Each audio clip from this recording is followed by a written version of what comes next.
The cold winter months are a prime time for ear infections to strike. Crystal Chen is here with a look at what is going around.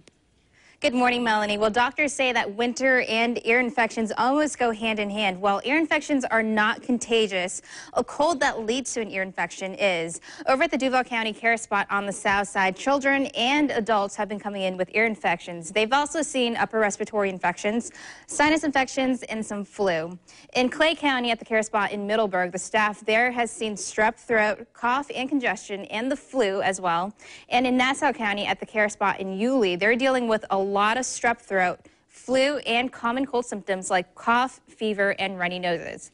And checking in with Healing Arts Urgent Care in St. Augustine, people are getting treated for stomach bugs and the flu. And also allergies are picking up, and all that congestion is actually leading to more bronchitis and sinusitis.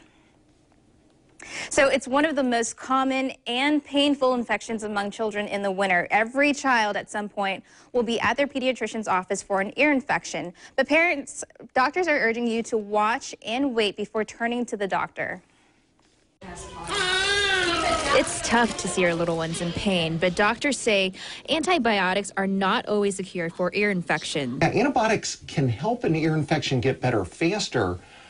But so many ear infections, up to 80 to 85% of ear infections can get better on their own. Dr. Thornton with Jacksonville Pediatrics says there's no denying it. Ear infections spike in the wintertime. You usually don't catch an ear infection. You catch a cold, and the cold works its way up the eustachian tubes, that area that connects the back of the nose and throat to the middle ear space. Pediatricians say watchful waiting should be the first step taken when your child has an ear infection. Wait 48 hours before rushing to the doctor. Watch for symptoms that include fever, tugging at the ears, difficulty sleeping, and of course, pain in the ear. Particularly in the older children above 2 years old, many times it's best to wait and see if the ear infection will get better. The goal is to not always prescribe an antibiotic for every ear infection. It also doesn't mean just sitting back and doing nothing. Help ease the pain with over-the-counter medicine like Tylenol, ibuprofen, plenty of fluids, and other comfort measures.